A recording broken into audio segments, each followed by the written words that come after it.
We're the Con Guys, and this is the Con Guys Show, coming to you straight from the nerdy heart of Hollywood, California. And this is Jim with theconguy.com.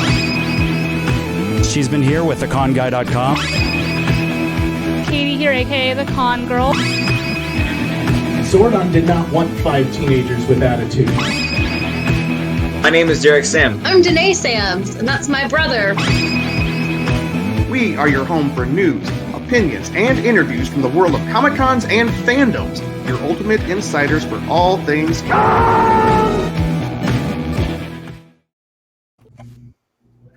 Hey, welcome everybody. Every time I hear the con part at the end, it just makes me laugh a little. I made it, and I still laugh. It's great editing, Ben. Oh, thank you. I could do better. I want to redo the intro, but that was good for a placeholder for now, I think. Oh, I love it. I love it so much. This is the Con Guy Happy Hour, a production of theconguy.com. This is where, we grab a drink, belly up to the bar, and have a casual, friendly conversation about what's going on in the world of fandom, Comic-Cons, and entertainment. Because you know what? There's a couple of possibly controversial things that have erupted. I hate to say erupted, swirled around this week. Let's just say swirled. Some things have swirled around. That's fantastic in the comment section. Well, let's just say we're so glad, Jonathan Wilkinson, you're here. He is literally driving to LA right now to see you guys soon. That's amazing. I don't know what that means, but probably Ben does. I've got the inside info. I'll tell you after the show. Awesome. My name is Jim Fry. I am your editor-in-chief, and I guess I'm the bartender at this Con Guy Happy Hour. Guys, we're not promoting drinking too much. Ben will tell you when we do promote drinking in just a second because he loves to do those sponsorship things. Anyways, who do we have with us tonight? Let's start with the Con Girls. I'm so glad to see you ladies tonight. Danae. What's up? I'm Danae Sams, one of the Con Girls, half of the Samblings. The other half isn't here. He's dealing with a crisis of whatever. Well, they just lost a bunch of data and they're trying to get it back. But I'm so excited. I've been so excited to talk Loki with you guys since Jim invited me to be like, hey, come be on the Con Guy sometime. And I'm like, yes, can't wait for Loki to come out so I can talk about it on the show. She has been so excited. Been so excited. I'll show my Loki merch in a minute. I'm so sorry, but I am so excited for Danae to be talking about the ghost. She has been so stoked about this. Katie. Yes. I am Katie, aka Katie_Christine. I am one of the Con Girls, the other half for Danae. I am a cosplayer, a costume designer, a host, a Funko Pop collector. I have a small collection. And yeah, happy to be here. Hoping I don't fall asleep because I've been working a lot. So if I do, I apologize. Well, if you do, no worries, Katie. Katie's been working a lot. She's a costume designer, and she's been working on a production, and it sounds pretty exciting. All right, we are glad to have our Midwest correspondent, Jake, with us. How you doing, Jake? Good. How you guys doing? We are doing great. Yeah. It's Jake from the Jacoba System coming at you from Columbus, Ohio. I'm the collectible guy of the group, I guess, and just here, happy to be on the show again. So. And it's kind of cool because there's been tons of collectibles from Masters of the Universe, which is one of the topics we're going to talk about tonight. And of course, who do we have in the center square tonight? Paul Lynn. Center square. Paul Lynn. Hey everyone, it's me, old buddy Ben, here with the Con Guy Happy Hour. I am, I guess, since we're kind of leaning more into the filmmaker Hollywood thing here, so I am an actor, writer, producer, director. I've done all those things. I don't know if I should label myself all those things. I'm also a host. I do stuff for that #show.com, which is the network we're coming to you on right now, or through, I guess, because you might be listening to us on many of the different podcasting locations that you can hear this show or watch this show. But for our video broadcast tonight, we are on that #show.com. And as always, our show tonight is brought to you by the wonderful folks over at Neft Vodka, who remind you to please always drink responsibly, people, responsibly. Look, we had a whole year of sitting on our couch drinking irresponsibly. Let's now that we're going back out into the world, let's take it easy. Let's be responsible. Also, I believe Toink.com is also a sponsor, and they are wonderful. You can get awesome collectibles. And if I may have the spotlight for just a moment. Spotlight is on. You know, many of you out there, you see us on the Con Guy and you think, hey, they must all be best friends. Oh, thank you, dear. And and many of you may not know that in real life, we are actually friends too. We're not just pretending like we're friends on the show. And I have a statement that I would like to say. Last night, many of our discussions before we go on the air take place on a text thread that gets obnoxiously long in a matter of minutes. And suddenly somebody will be like, hey, I just got a break from work. Why do I have 3,000 text messages that I have to read through? So last night was one of those nights, and I have to issue an apology here. A topic that I can't discuss came up for professional reasons. I can't discuss it on this show. But a topic came up, and I got into a debate or a heated exchange, if you will, with good official silent con guy. I guess not so silent, but invisible con guy, Brad. Good friend of the show, friend of all of ours, friend to children and animals. And I just wanted to say, I got snarky in my comments because I had a very solid opinion about what I thought, the thought process should be, and he had a very impassioned opinion of what he thought, and I got real snarky, and he got upset, and I got upset, and everybody else was like, what is going on? Why are you guys talking about this? And so Brad, buddy, I apologize for being snarky to you. I understand where you're coming from, and I want to listen and hear what you have to say when we're discussing important subjects. And next time we are at Casa, margarita's on me. Whoa! Get snarky with me. I want some margaritas. There's a cat who is sorry. Jake, what's your cat's name? Cat. Cat. This is Gracie. She had to say hi. Oh, Gracie. She had to jump up and so nice. Cat for clout, I see, Jake. What's that? Using the cat for clout, Yeah. But I do have to say this. I was part of the discussion as well on the text stream. Ben, that was fantastic. That was so kind. And I did. And did you? And I know we were talking. I don't think anyone was really too over the line, but it's awesome that you're sensitive to it. I really do. I think that's fantastic that you're sensitive to it. And okay. I'm a sensitive man, Jim. Hey. I am a sensitive man. Hey, we all Katie, have. I just saw your comment, Katie. Apparently we need to fix that problem. Hey, but let me off stream. Hey Ben, somebody wants to say something. Blood good. Hey, Kat. So, Kat, I don't know. I think this is public knowledge because she posted it on Facebook, but Kat has been in the hospital recently. So I just want to shout out to you and say, I hope you're okay. She messaged, well, she tried to call me. I missed a call from her on Facebook and I messaged her back and she said she was doing okay. So I hope you're doing okay. I hope everything's on the up and up. And thank you for tuning in tonight. It's a blast. I was hoping I was going to see you in the comments tonight. Kat, oh my gosh, all our best wishes and prayers, Kat. Hopefully you get there. And then over here, happy hour from Total Deegan. That's pretty cool. And then big cheese. Hi, Deegan. And then a lot of other. Where are you? No, not a lot of big cheesy. Says I love your stream, Deegan. That's kind of cool. That's really nice. Oh, and then Bradley. It's okay, Sharon Osborne. I'll have Margs with you. I'm Sharon Osborne. Sharon. All right, guys. So we do have a lot to talk about tonight. Well, not a lot as much as we want to dig in a little bit. And Danae is she can't wait to get into it. Tonight, Danae is going to take us into the world of Loki.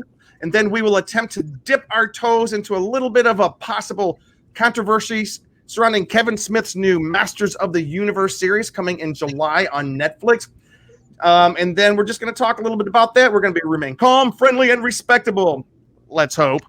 But first, here's a tiny bit of news, and we just got a couple of items here. Just to let you guys know, we know that E3 just happened this past weekend. Katie's been working all weekend. Otherwise, she would be bringing us a report to E3. But, there's only one of her, so we can't expect miracles to happen. Yeah, but, I'm going to start charging overtime, so, But it was really cool. I did love the trailer for, is it the Ender's Ring, the Ring of Ender's Ring from the H.R. Martin. That looked pretty amazing. I guess it's been a long time coming. So, which everything from that man is a long time coming. So, anyways, we'll talk about that a little bit later. So, anyways, first of all, this is something that Derek, who is not with us tonight, and Ben on the aforementioned text stream brought up, and I didn't know anything about this. Recently, Variety spoke to the showrunners of several superhero genre television shows about how they attempt to subvert popular superhero tropes. One quote came from an article. One quote from the article came from Justin Halpern, the co-creator and executive producer of Harley Quinn, and this is what he said. By the way, not completely safe for young ears, I guess. Okay, it's okay. We're called the happy hour. It's gonna happen. This is what he said. He said, in this third season of Harley, when we had a moment when Batman was, and I apologize, guys, in the third season when he was going down on Catwoman, DC was like, you can't do that. You absolutely cannot do that. And they were like, what? And he goes, and they said, heroes don't do that. So we said, are you saying heroes are just selfish lovers? And they were like, no, it's just that we sell consumer toys for heroes. Did you guys see? Yeah, it's hard to sell a toy if Batman is also going down. Not to adults, it's not. Oh my gosh. You know who buys more collectibles than kids, adults? Yeah, I was like, have you ever met any of these guys that go to cons? What are you talking about? Did any of you guys see Coy's tweet that he posted? No. I saw it on his Instagram, and I wanted to share it because it's funny. Coy has been on our show, for those of you who haven't been here before. Huge Marvel fan, has lots of things that he talks about Marvel on. But he said, and you thought Bruce Wayne was selfish because he's a billionaire. Here was my response. Warner Brothers said heroes don't do that, but I challenge you, walk up to any woman on the street, ask them, what do heroes do? And guess what your number one answer is going to be? I don't know if that's, well, okay. I have never been happier that Derek, my brother, has been absent for a con guy.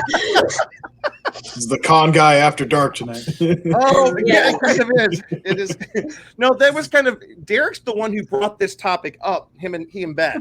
And all I know is this way, I didn't realize that the Batman series was quite that adult. I didn't know that.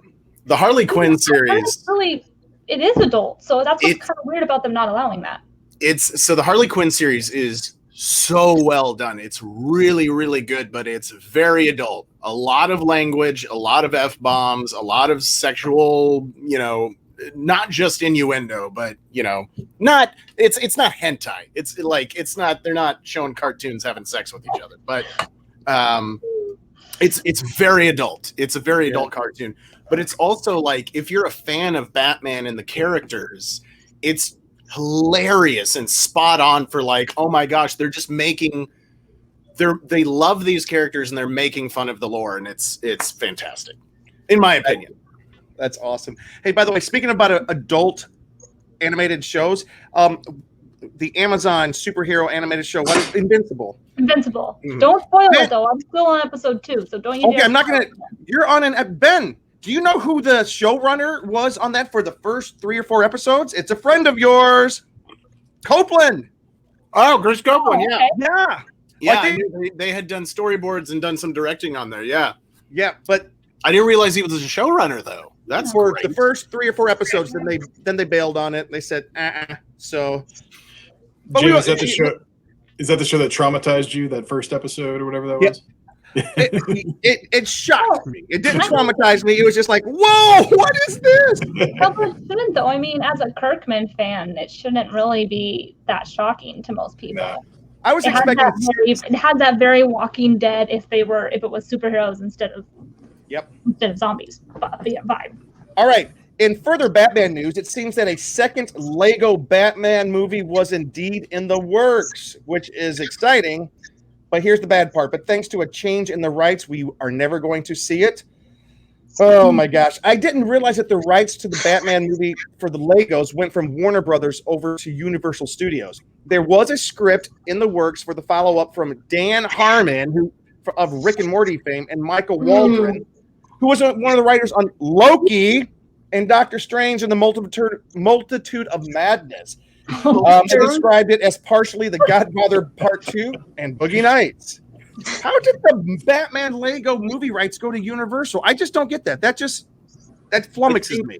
I think Universal has the Lego movie rights. Oh man. Or they got them. I could be way off. I mean, it's possible that WB. My nerd heart hurts that we lost that movie. It could be that WB just didn't have the money to renew that license. Maybe. Or they didn't care. I mean, let's be honest. AT&T is the parent company of Warner Brothers now, and they kind of don't care about the superhero stuff. They spun them off. They spun off the Warner Brothers movie franchise. Now it's Warner's Media, and they joined it with who did they join it with? We talked about this a couple weeks ago. So I don't understand how that works. They're sort of the parent company, but it's one of those dotted line relationships now. Yeah, but I think you're right. They don't care about it, so they got rid of it, Ben. I think that's what happened, and they lost the rights. We're really good friends with Dan Lin, he's the chief creative officer or CEO of Brick House, which is the Lego. So maybe we can find out. That would be cool. Wait, right. Before we move on, since you mentioned Lego, can I mention one other bit of news real quick that's related to Lego? Yeah. So for those of you who, I know I couldn't prepare a whole convention update, but there were a couple things of interest that would mean a lot to two particular people. The first one is applicable to Derek, who is not here, but they are doing the first ever Lego Con on June 26th. It is completely virtual experience. If you go to the Lego website, there's all the info about it, but basically it's going to be 90 minutes of content streamed on lego.com, and it's going live from Lego House. So that's in Denmark for any of you brick heads out there. And there's going to be a lot of special guests. People can share their builds and all sorts of stuff. So if you guys 2 minutes remaining on the news segment. Yep. Stay tuned. If you're in LA, 9 a.m. Is the time it's on. And also Witcher Netflix announced that they are doing the first ever Witcher convention, WitcherCon, with the game, with CD Projekt Red and Netflix on July 9th. Anyway, that's all I wanted to say. Fantastic. We got to make sure Derek knows about this because he will be so upset. Okay, good. Last bit of news, and this is a sad to report. Ned Beatty, known, and this is our DC minutes here.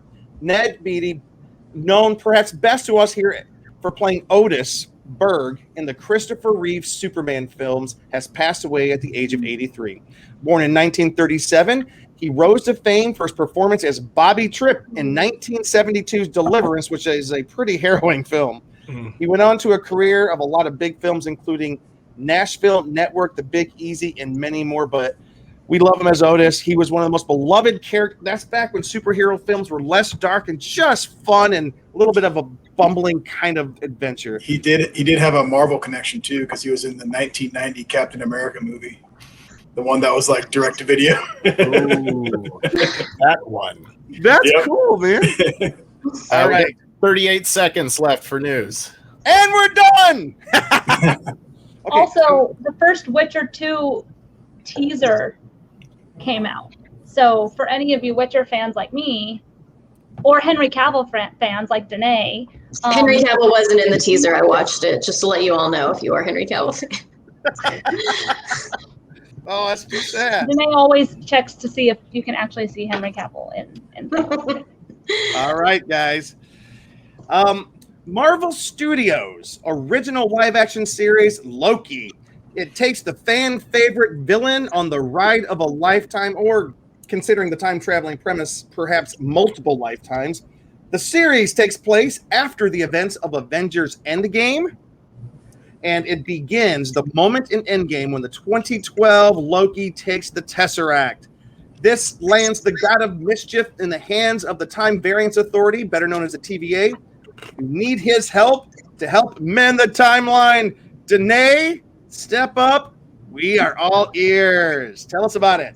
Guys, I have a whole page of notes. I'm wearing my classic, if you can see it, I don't know, Loki's Army bracelet, circa 2012. I got my Loki pop. I'm ready to go.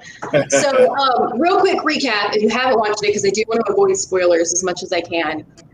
We see Loki it starts out that moment in Endgame where we see him grab the Tesseract and go, and it just picks up from there. We learn a lot about time variance, all sorts of things that happen when you mess with time, as well as the people that keep that stuff in order. And it's really interesting. You get to see basically Loki in the DMV. You get to see Loki go to therapy, kind of, with Owen Wilson. I mean, who doesn't want Owen Wilson as their therapist? Yeah, exactly. That would be amazing. And it did beg the question, like, how much better would this world have been if Odin had just sent his son to therapy early on? Might have helped quite a bit. Anyways, I've been so excited for this because I am a huge Loki fan. I have a whole page of notes, so I'm just going to jump right in. Yeah. Because, I mean, Avengers 2012 Loki, he was just a fandom phenomenon. If you were on Tumblr at all that year, Tom Hiddleston was everywhere. Because here's the thing, though. He's not just any bad. Oh, there's a mosquito in my wine. Sorry. It was really important. I had to deal with it. It wasn't just That's the danger zone right there. There's a mosquito in my wine. Okay, he's gone that now. Clip is going in the next edit of the opening. Okay. Anyways, I only have 20 minutes. I have to cut out like all of my Norse mythology talk I was going to give you guys. Oh my! No, I'm kidding. So Avengers 2012 was a huge deal. And this isn't just any bad guy. I honestly don't think that if it had been another actor in this scenario, that this character would have taken off the way it did, because Tom Hiddleston went to Cambridge. It's the British version of an Ivy League school. It's just Ivy with more E's in the word. And so he takes his characters very seriously. He loves the character. He's put so much into it. And that's part of the reason that it's so well loved, is just because of how much depth there is. Oh, it's great. This hasn't happened yet. I'm so excited. So I don't think it would have gone, because here's the thing, is that when you take like a side character and put them in the middle, it can be really risky. When we look at things, I'm sorry, but the only example I can think of right now is when Nickelodeon did Sam and Cat, which was a spinoff of iCarly and Victorious. It was the two silly sidekicks brought together. It did not work, so that was a risk, but I really do believe in this case it paid off. So really quick, as a Loki, not expert, but super fan here, I'm going to jump in by saying how I would have handled Infinity War, because when I watched that movie, I felt like the Russo brothers did not watch any of the other Avenger films, and this is why. Oh, wow, that's a bold statement, Danae. I was not a fan of Infinity War because of how they handled, there were just so many just slip-ups along the way. First things first, in 2012 Avengers Assemble, we see Loki right after he's been held captive by Thanos for a long time. He is dehydrated because he really is a frost giant, being melted, being tortured and brainwashed, and handed this Tesseract and given this job. That's why when he first appears at S.H.I.E.L.D. in front of everybody, he's the TVA, he stumbles at one point because of how dehydrated he is. Like, his eyes are red, there's problems going on. Somebody who spent that long with Thanos is not just going to walk up to him with a knife and try and stab him. He would know better. Like, even if Loki hadn't done that, he's a smart character who would have known better. It was a big issue I had. I think if they really wanted us to be scared of Thanos, it would have been Thanos turned around at the last second and stabbed the real Loki sneaking up behind him. That's just the littlest change that would have made the biggest difference. That was like, it's just like Doctor Strange chopped Thanos' henchman in half in the beginning, but he can't cut the gauntlet off of his hand later. It made no sense. That movie made me so mad. That's another 3-hour discussion for later. So jumping into this, we're taking off right after Avengers 2012, which was, the greatest summer to ever happen. And look, this is the Loki we've got. So basically, are we asking, does Ragnarok Loki not exist? Does Dark World Loki, which is the movie we all kind of forgot about, not exist? It's a lot to go through. So we're jumping we're jumping in a weird spot. So first of all, I love that at the very beginning, this this solid, strong woman comes in and kidnaps him right out of, is it like Mongol that he lands in? I can't remember exactly, but yeah. I think it was the Mongolian desert. Yes. It was the Mongolian desert. Yeah. Some a strong woman just jumps right in and grabs him. And I love that. So then he ends up in basically this government facility that controls time. And my first question was like, why is everything 70s? Why does it all look like the 70s in here? I'm so confused. Because it looks so cool. It does look cool, but there's an answer to that I have in just a moment. Okay. Why is it 70s? Okay, also real quick, first thing that happens is the iconic Loki suit, this one that we saw, vanishes. And I have to say, like, real quick, not quite that one, but yeah, Tom Hiddleston turned 40 this year, and he still looks amazing. Just going to throw that out there. That was some serious, and I mean serious Tumblr fan service. Oh yeah, it was all for them. It was all for them. Yeah. So yeah, he looked great. So then he walks in. You had that scene from the trailer of sign this to approve that it's everything you've ever said. I do not believe for a second that everything Loki has said would fill one ream of paper. There's no way in heck that it was. But I must interject. I loved how clever that scene was. He goes, "Are you kidding?" Oh, sign this one now. Sign this one too. I love that. It was just, I love that this, you know, any kind of control that's led by a big bureaucracy like that, there's going to be so many tiny little things that bog you down and slow you up. And I loved that we're basically watching Loki go to the DMV in this episode. It's amazing. Yeah. So yeah, I do not believe that was long. I loved that we had a hair flip right away, because that was so many, again, Tumblr 2012, favorite moment of Avengers was Black Widow does a hair flip, followed by Loki does a hair flip. I can't do one, but it was great.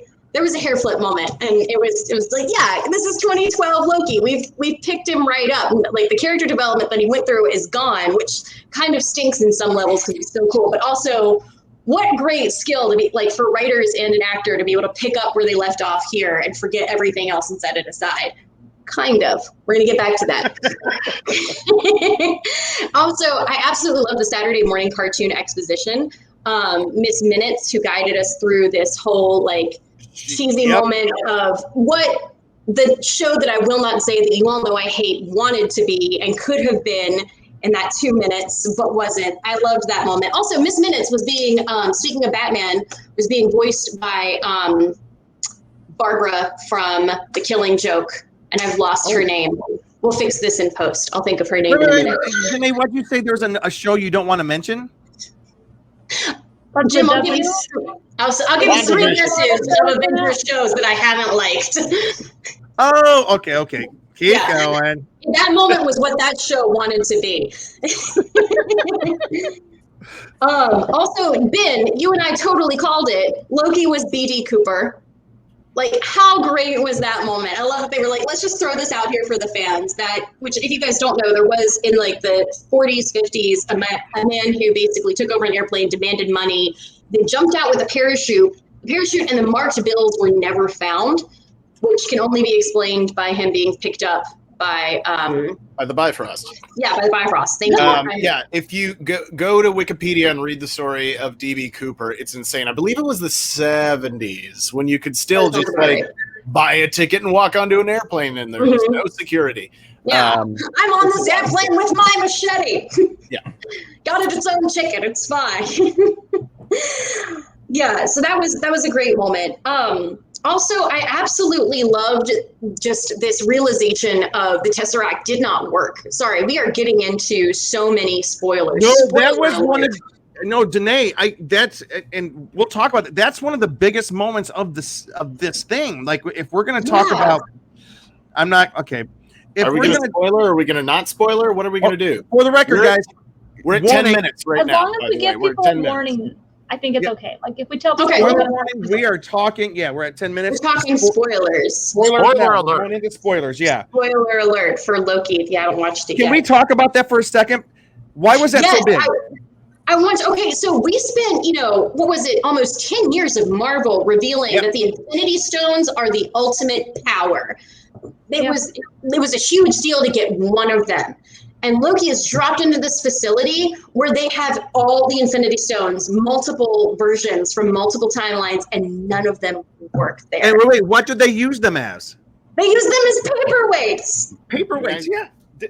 Ben, go. Yeah, I'm doing like kind of a proud moment here, or maybe I'm doing a name drop. I don't know. All I know is the character Casey is played by the actor Eugene Cordero, who has been having a phenomenal career as of the last few years. He was in Mandalorian. He was in Kong Skull Island. He's been in a handful of other things. But he used to be my improv coach at Upright Citizens Brigade. Nice. He's a great guy. He's a great guy. I'm Facebook friends with him. And every time I see him on something, I go on his wall and I'm like, "Hey, you're in a Star Wars!" And I would get him on the show. Come on, dude. I don't know if I'm that close with him. But he's such a sweet guy, and I'm just so happy to see him having so much success. And he killed it as Casey in Loki. He was absolutely great. He was amazing. He was, besides Tom Hiddleston, he was my favorite part. Some of the guys do some paperweights. No, but can we talk for a second? Paperweights, Infinity Stones, you know? Mm-hmm. Yeah, to Katie's point, why is that such a big deal? We just said why. Well, so I think the reason why it's such a big deal is that we spent 10 years of our life, like they said, thinking that they were this big freaking deal, and life-changing, world-changing, everything. Universe-changing. Yeah. And now they're just like, yeah, you mean these things, then they're not really as big a deal as y'all think. Mm-hmm. It's outside of time. It also shows how in control they are, because they're like, we have control over this situation. If things get too bad, we're going to go and they can just fix it. I know. We've been told that these are the most powerful objects in the universe. They are elemental in their power. They were there at the beginning of creation, and they represent every kind of extreme power. It's correct. Also, anybody else, Ben, Danae, get Doctor Who vibes? Like, we have these people that are literally like time sheriffs. They're basically time lords. And I'm like, they're time lords. They're legit time lords. So I feel like the Whovian in me was kind of like, I'm on board with this. Like I could be on board with I like this. So. All right, Danae, what else? Keep going. Okay, so it was a great moment because we got to see everything that this character is. Sticky notes. Sticky notes. Doctor Sticky Notes. So we saw for this moment everything that Loki has been working towards is just stripped away, and he sees how ultimate power, which he has wanted. He wants to be king of the universe, he says in the episode, is not that big of a deal. There's something bigger than that. There's always something bigger. And there's that moment where he's kind of like back in this one room, and Owen Wilson finds him. And he's like, yeah, I tried to use the Tesseract several times. It did not work.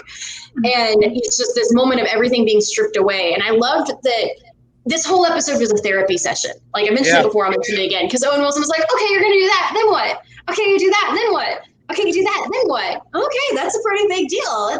What are you going to do once you're king of the universe? Right. He's like, I'm going to make everybody's lives better. He's like, are you though? And then, so we have this beautiful moment where we kind of see the clips of everything that would have happened in Dark World and Ragnarok, and then of course in Infinity War. Which let's set it up. Wait, slow down. That to me that almost brought tears to my eyes to watch this scene. You're describing a scene where Loki goes back and he's watching the timeline, which it's called the sacred timeline of what actually occurred after he was taken from that timeline. And Danae, what was it that he saw? Yeah, that's what I was about to say. It's like it was a beautiful moment of seeing just what your life is, how it's supposed to unfold. And he sees, the huge moment from Dark World where his mother died and it was his fault. Yep. I mean, you could say that it was his fault. It was somebody else killed his mother, but it was because of directions that he gave to them. And which is another amazing movie and an amazing scene is just seeing him like mourning his mother and he was the reason for it. And he also sees, of course, how much Thor and Odin really did care for him, which was in Ragnarok. That was a beautiful moment when they're on the cliffs in Norway, and Odin is like, "I love you, my sons," and he's not just saying it to Thor, who he gave the hammer to. He's saying it to both of them, and it's a great moment. And then, of course, we also see that he had the opportunity to try and save everyone. He basically sacrificed himself in the beginning of Infinity War in order to save Thor. Which was a huge leap. And I was going to say with something like that, I think so often, hypothetically, we'll ask ourselves, like, if I could go back and like relive different things in my life, or if I did things differently, and this kind of showed like, you don't want to see how your life could have been or what wasn't, because it's probably not going to be what you want to see. That would traumatize any of us if we had to see something that was different. And obviously we don't have multiverses or that we know of, but that would be hard, draining on anyone. Even acting that would be draining. I'm not an actor, but I'm sure Ben can agree that that's draining.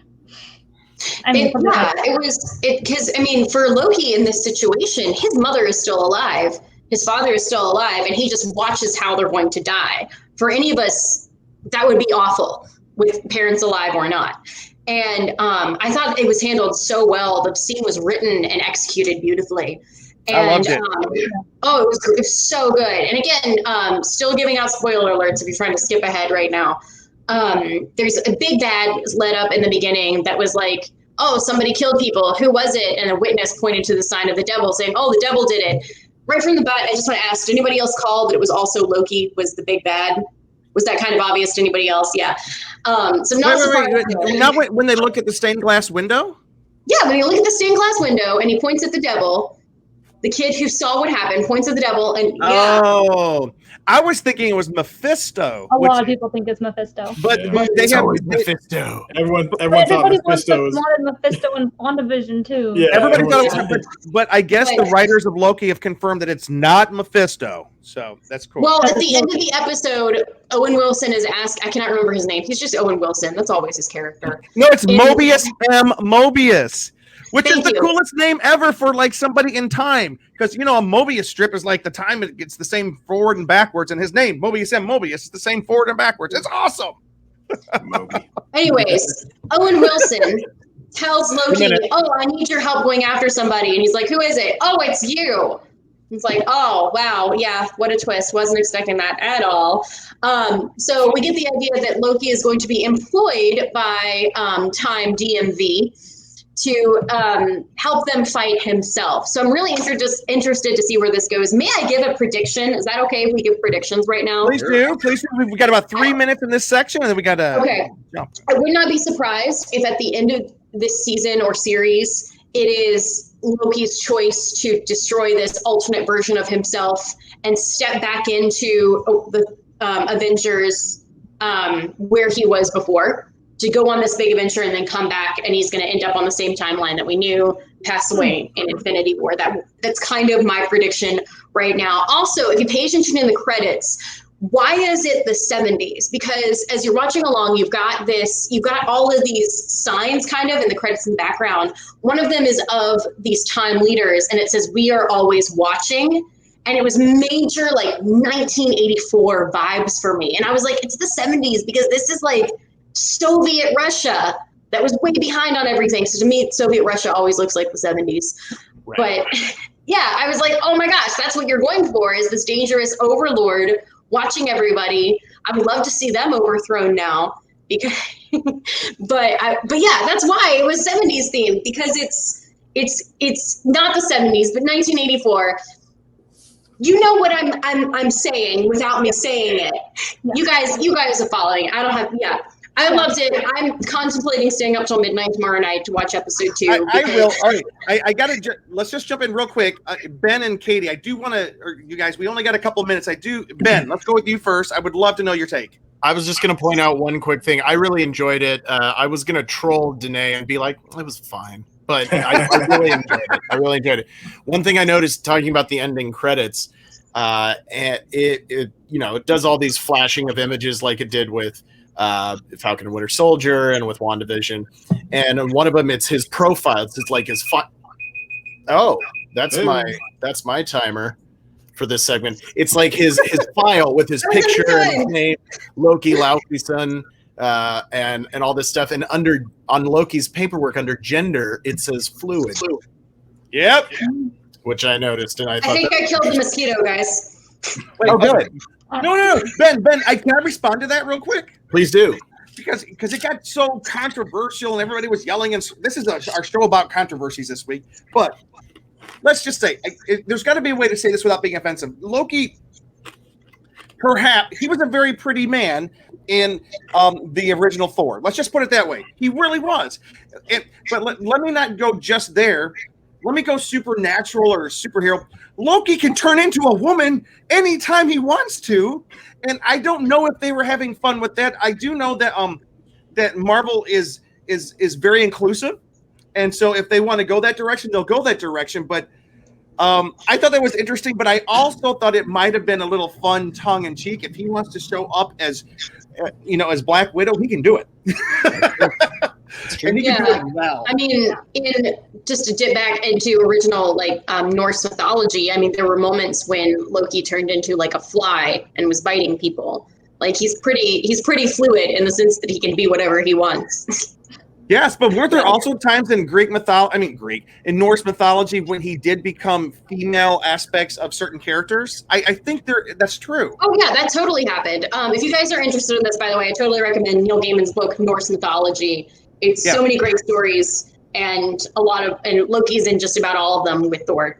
And we do have to end this section because we are going long. But guys, I've got to ask this question: who is the big bad villain that we saw at the end? Dun dun dun! Just from behind, I have my opinions. What do you guys think? I think it's just another Loki. Also, oh my gosh, people were set on fire. That was a dark turn. I felt for how I don't think it was Loki. I don't think it was Loki. Who do you guys think it was? So? No. Who do you think it was, Jim? Okay, what happened at the end? Wait, there was a hooded. He set the agents on fire. I was like, who'd he set on fire? And then we just saw him from behind, this hooded figure, mysterious. They didn't show him. I feel like it's Loki, but that's what I felt like. I was just. But here's the thing. Here's the thing, you guys. You have to remember that we all did this for WandaVision.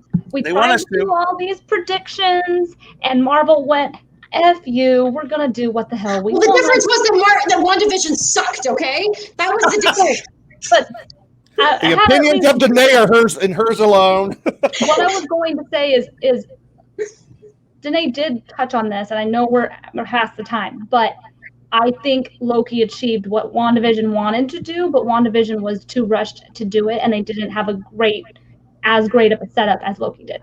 I loved the feel of this. I loved the tone of this more than I liked WandaVision as well. Yep. It still had that slow, you don't know what's going on. You don't know a lot about the story, just like you didn't with WandaVision, but I was more invested in the not knowing in this one than I was in WandaVision, if that makes sense. Real quick, Jake, 30 seconds.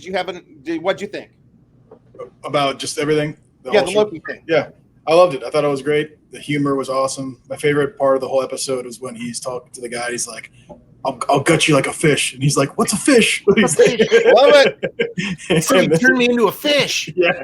Real quick, I think the end, the rumors are that it's possibly Kang, Kang, who's a big villain. Yes. Or I pulled up a picture of the rear of the backside of Dr. Doom, and it is spot on. And I do know that they are trying to find a not trying to find a way. I do know that the Fantastic Four is in the cards for a future Marvel something. So what if this is the way to bring Dr. Doom and the Fantastic Four into the universe here? I would love that so much. My mind would be blown. I would love it. But what if Dr. Doom is just another form of Loki? Is that possible? Maybe. All right, guys. Also, Jim, yes. You probably should be careful about looking up the backside of characters. I know, this is true. This is very true. In Age of Ultron, we do see Loki, but it's from behind because he's wearing a hood. For the record, I looked up the controversy today on Catwoman. I got a lot of pictures. Let's just say that was okay. Jim's real quick, let's move on, guys. Just to say, Loki broke the record for the biggest first episode for a Marvel series, and in the first week, it broke the record for the first any series on Disney Plus. So it is hitting big. It's going to be big. Surprised. All right, it's going to be big. Scroll. All right, here we go. Next topic. We are moving into a topic, and hopefully, Jake, you can help me with this because you're more of a fan of collecting, and you know more about Masters of the Universe than probably anybody on this podcast tonight, including myself, even though I grew up with it. But let's just say this. Netflix has announced that they are having a brand new Masters of the Universe. It was put together by Kevin Smith of all people. Kevin Smith, who, 2 years ago said he's not a fan of Masters of the Universe, but we'll let that slide. Oh, he said that, really? He said it on his comic book show that was on AMC. But you know what? Who cares? Yeah. But anyways, And this is the part that, when we talked about there was a little bit of controversy this week. Maybe this is what we were talking about. The War for Eternia. This is the description of the Netflix show. The War for Eternia begins again in what may be the final battle between He-Man and Skeletor, voiced by Mark Hamill, I might say. I'm so stoked about that. Yeah, the cast. Listen to this cast. It's called The Master of the Universe, Revelations. What were you going to say, Jake? I was just saying the cast is awesome. You hear, go ahead and. No, here's the cast. Yeah. Chris Wood is He-Man. He-Man is played by Chris Wood. Skeletor is played by Mark Hamill. Evil Lynn, Evelyn split into Evil Lynn, played by Lena Headey. Cersei, anybody? That's awesome. All right. Tila is played by Sarah Michelle Gellar. Roboto is played by Justin Long, which makes me laugh. Is it Lena or Ilena? Lena? Is that the name? I'm not even sure who that character is. Yeah. It's played by an actress. Her name is Harley Quinn Smith. Okay, I'm just going to say Harley Quinn if you're watching. I'm sorry, I'm going to make fun of your name. What is up with that? That's Kevin Smith's daughter. Yeah, oh, I'm so terrible. Oh, my God. That's a great name, Kevin. You should. Oh, my gosh. So when it's a man coming up with the name, you're okay with it, Jim? Kevin Smith. I love him. No. Just a second ago, he was throwing shade at Kevin Smith for not liking Masters of the Universe and then making a show. Oh, no. I think Kevin Smith would be completely okay with the conversation we're about to have. Completely okay. I wish he was here right now. Queen Marlena is played by Alicia Silverstone. Jason Mewes is playing Stinkor. That's great. Susan Eisenberg is playing the Sorceress, and Kevin Conroy, the Merman. There is a little bit of a controversy. Jake, do you know what the controversy is? So, let's go back to when they first announced the show. Even okay, fans have always. It doesn't matter what the show is. If they're redoing something or making an updated version, they're never going to make everybody happy. And when they first announced that Kevin Smith was redoing Masters of the Universe, way before any of this, I remember seeing comments online like, this is going to be terrible. Why are they giving this to Kevin Smith? It's going to be awful. Just because his name was attached to it, and he's had a lot of success. Everyone knows the Jay and Silent Bob movies and stuff. And then he's had kind of like a, I don't know, rougher patch in the later years, with some of his movies. But, I still enjoy all this stuff. I think he's a great writer, But lately, the biggest thing that's happened now is that he had said when they were announcing this, that he was like, this is going to be the Masters of the Universe you love. We're going to make it like the vintage style show, make it updated and everything like that. So everyone's like, yeah, we're right on. We're all on board. And then I think it was Entertainment Weekly announced they've released some footage, or not footage, like images and stuff and kind of some descriptions. And it was saying that it's not going to quite go how he said it was. They're going to kind of go in different directions. Yeah. So if you don't know, they're saying that the show might not focus so much on He-Man as the main character, and it might shift over to the character Tila and have her be like one of the driving characters of the show, and have her be the one who, gets the power sword and does everything. And again, that's not 100% confirmed. It's just rumors, and people are already, all up in arms about it. No, to your point, Jake, let's say right out front, no consumers have seen these episodes yet. This is something that people are putting together from the previews, from the trailers. I mean, some people have seen the episodes, but it's embargoed. We'll talk about it later. But right now, this is coming from people who have not seen the episodes yet, right? Right. And they just finally released a teaser trailer, and people love it because the trailer looks like how he describes it in his initial description. It's like, if you haven't seen it, it's basically, it's this the whole time. It's just wait. Let's go back. That's perfect. There you go. It's just full on action, and it's all nostalgia. Like, whoa, there's that character. There's this character. There's this character. But then people were saying, like, I bet that's all just the first episode, and then the show is going to take a turn, and they're going to have it go in a different direction. And a lot of people aren't happy about that. I, for one, I'm not going to judge anything. I want to see it before I make any decisions, and honestly, like for me growing up, I loved He-Man. I loved the toys. I grew up with the toys, and I saw the show sometimes, but like it was mostly about my experience with just playing with the toys and coming up with the stories on my own and just making up these things. And now, I wasn't too concerned. Like, that's not how it was in the original cartoon. That's different, So I guess it depends on how invested you are in these characters and stuff. So like when I heard that idea that they were going to change it, I'm like, that's interesting. I'm not like, that's a terrible idea or anything, Yeah. So, but let's talk about that just for a second. And I have a couple of photos here from He-Man. It's a cool, like, here's the deal. The last time we saw He-Man original content, wasn't it like it's been 20 or 30 years? It's been quite some time. Yeah, it has, because they redid the show in 2002 and they had it updated designs and made them, much more action oriented and stuff. And that was a big hit.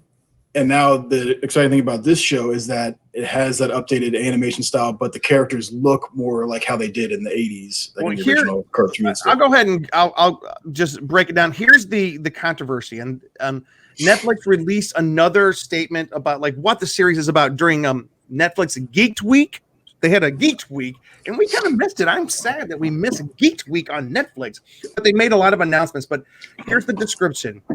After the cataclysmic battle between He-Man and Skeletor, Eternia is fractured and the Guardians of Grayskull are scattered. And after decades of secrets tore them apart, it is up to Teela to reunite the broken band of heroes and solve the mystery of the missing Sword of Power in a race against time to restore Eternia and prevent the end of the universe. So what the big controversy is a lot of fans feel that it was a bait and switch. Kevin Smith came on and he did a big announcement about what the series was about, and he really kind of played it up, and it was cool. Like I watched that, and and he talked about how He-Man is back, the stories are back, Masters of the Universe are back, and they're kind of picking up from there, and they're going on, but then they're also reimagining as well. You have to, it's 20 years later, you got to kind of go forward. But what the fans, and let's not discount what a lot of fans are kind of concerned about, is it seems like Teela has become the centerpiece of the series in the description. And again, these people haven't seen the series yet.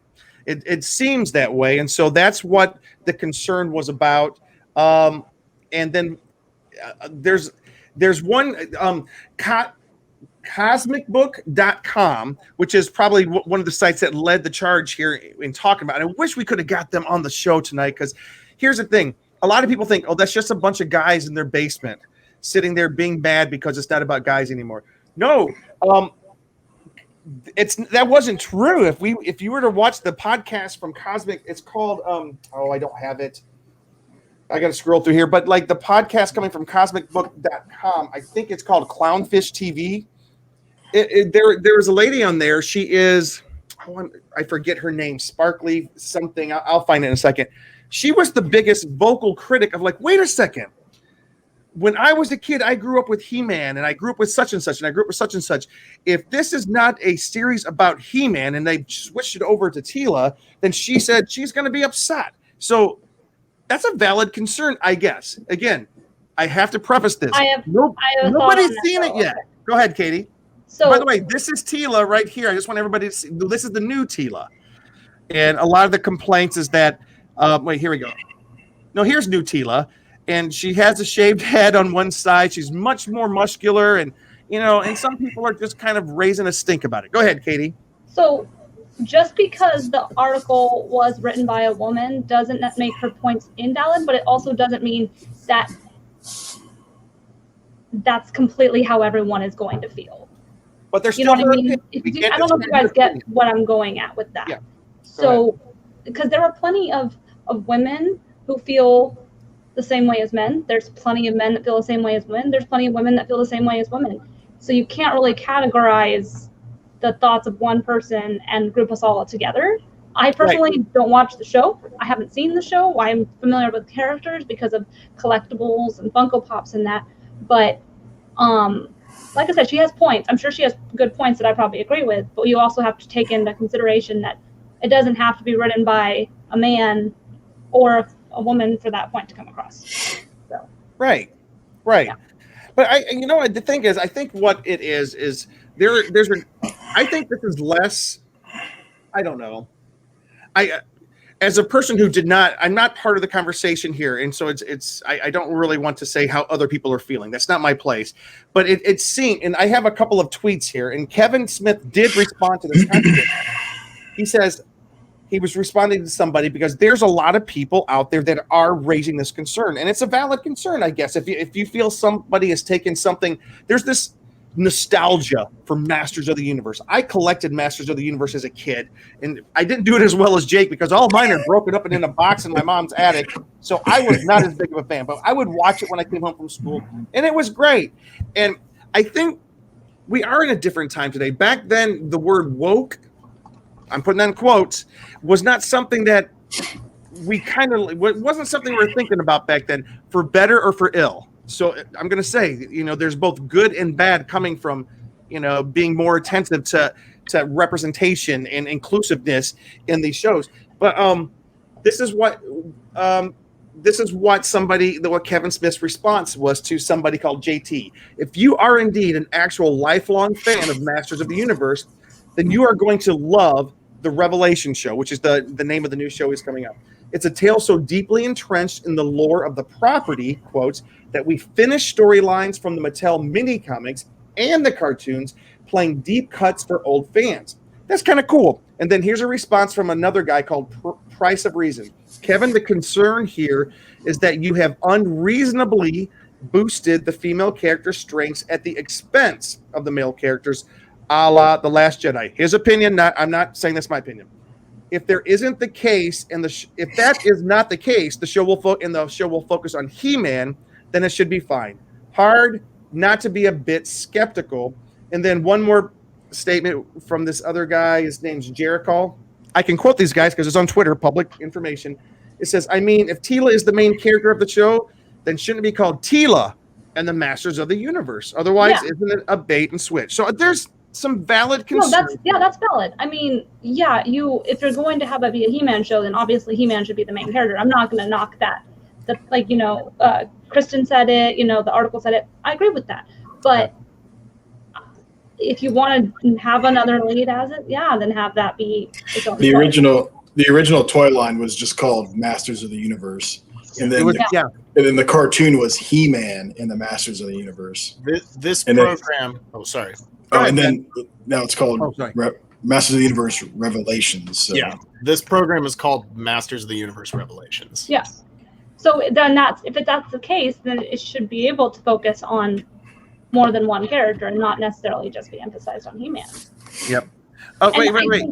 Anytime someone does decide to make, another character forefront, there's always, given the times, people are going to raise that speculation. Are they doing this to fulfill the political checklist and say that they're being diverse or saying that they're doing different? And that's always going to be it's hard to know the integrity going into the project. It's hard to know their reasoning behind it unless you personally know that. So it's always unfortunately going to be us just having to decide for ourselves with how the movie is, whether or not we're going to like it or not. I've been kind of getting like flashbacks of the whole 2016 Ghostbusters. That's a good point that you made there, Jake. Is that's one of what somebody said was, oh geez, I have all this information here and it's so much and I don't want to go through it. But people were drawing comparisons back to Ghostbusters.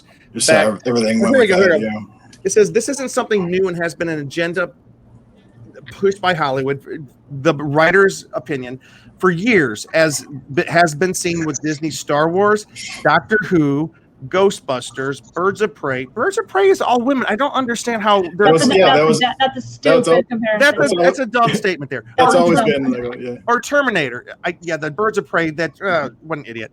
Sorry, I shouldn't say stuff like that. But okay. Here, Brad has a couple of comments. Let me read these real quick. Here's from Brad. The problem is that it seems like Kevin is coming off shady, and lying to fans in a bait and switch effort to push a woke update to the series. Let's just read his comments here. And when fans called Kevin out, he promised it was not the way things were being speculated. And then it turned around this week and he did an interview stating otherwise. And two more. They even took the name He-Man out of the title of the show, and it is a continuation. And it's a continuation show. So why did they take the title out? And then he goes, the original focus on all these amazing characters. We're just concerned it's forced turn and fans are upset. Okay. Yeah, but fans always get upset. Yeah. No matter what. I think at the end of the day, every single fandom, everybody is so passionate, and it's great to be passionate, as all of us can tell you. But you have to still realize that no one can make anyone happy. And if you kind of get stuck on all of these, this isn't the right reason, and they're forcing this and they're forcing that, you kind of take out what you could possibly be getting out of that show by getting stuck up on that. Right. So, and by the way, I don't want to discount what Brad's saying though. Like Jonathan, if a new updated show wants to focus on a new character, so be it. I agree, but like what Brad was saying is, fans were hoping for a new He-Man series, and they feel that's not what they're getting. Again, nobody's seen it. They don't know yet, though. Yeah. Ben, were you raising your finger? I was just going to make one quick comment.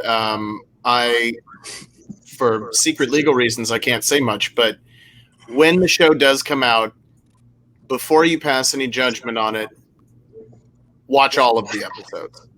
Yep. Cool. All of them. Yep. That's all I'm going to say. That's all. Danae, did you want to say anything?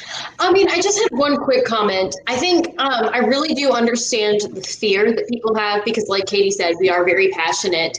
I follow up with what Ben said about, like, maybe you should watch all the episodes. While I'm not a He-Man fan, I'm a big Narnia fan. I've said it on here a lot. Netflix is also making a new Narnia series, and they have talked about, I've heard rumors of how they're going to be changing things. And as a fan, that makes me incredibly nervous because, I mean, I grew up on the BBC Narnias from the 80s.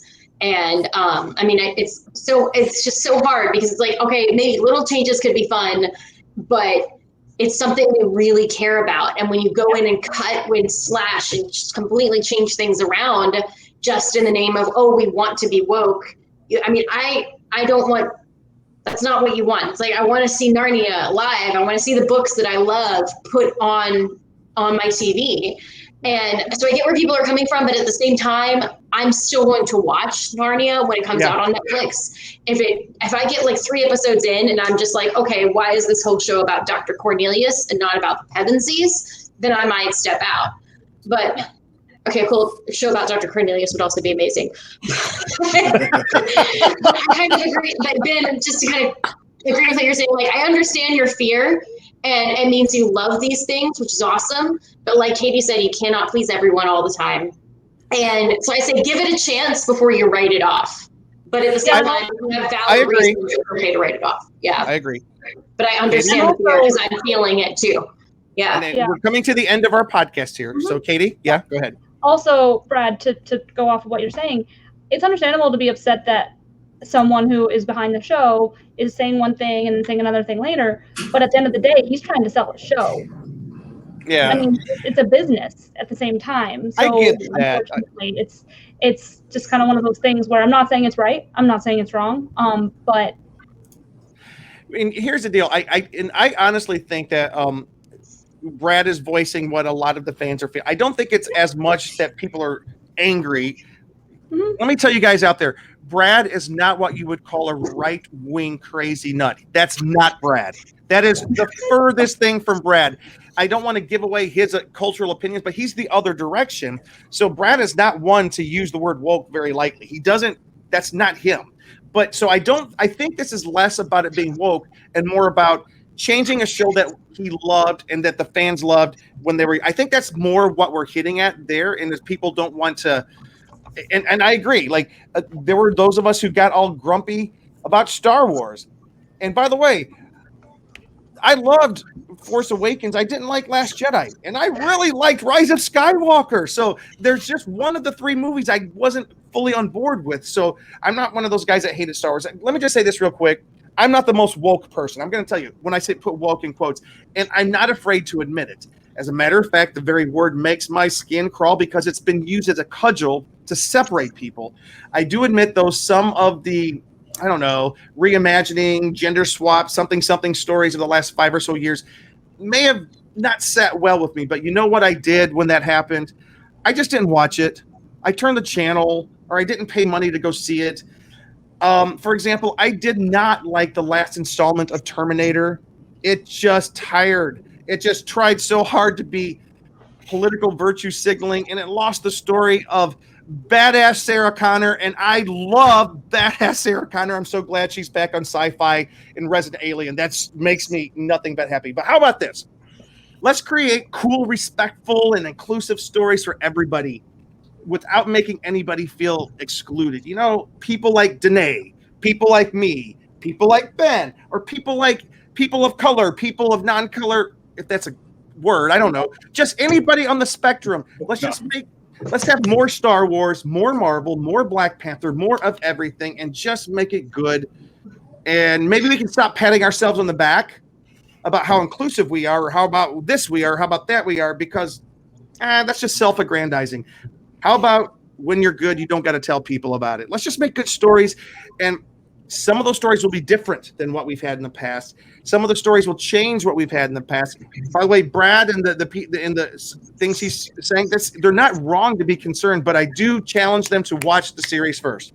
I really do. And if it's lame, we will call it out for what it is, being lame. You can rest assured. But anyways, guys, thank you so much. This has been a good episode tonight. We rarely dip our toes into controversial topics because everybody hates you when you do that, and we just want to be loved. Okay, Brad, thank you. The fans really want this to be good. We've waited 40 years for the series. We want to be a success so we can get more. I agree. And so I think it's going to be good. Coming July, I think it's 23. I think it's July 23rd. So. Yeah, comes out on Netflix. And can't tell you much more. I'm really excited to watch it. I'm all in. So I mean, and there's been a slew of toys released too. Yeah, there's been it's been good and bad because there's been some major spoilers with the releases that have come out. I won't say anything, but these are the ones that I've been getting. These are the retro style, like they're redoing the vintage style figures, but they're adding more articulation stuff. So this was Panther, and then you got the He-Man, old school stuff. Oh, can Battlecat actually close his mouth this time? Yeah. Oh, heck yeah. Do it. Actually, he couldn't even move last time. He was just frozen in one position. There you go. That's cool. Hello. That's awesome. And Jake and Brad have been like sending all these. Did you know? Oh, sorry. I was going to say, did you know who was playing Battlecat in the new show? No. Who? Someone said, "Oh, it's Ben, go ahead." Root. Yeah. Who? Stephen Root. You remember the guy from Office Space, Milton? Nice. That's awesome. Yeah. All right. Hey, Jake, as the weeks come through, and we got to the end tonight, but like I would love to see more of the toys come out. I know that. Yeah. What was that? Power Morphicon? Is that the name of the big convention about? That's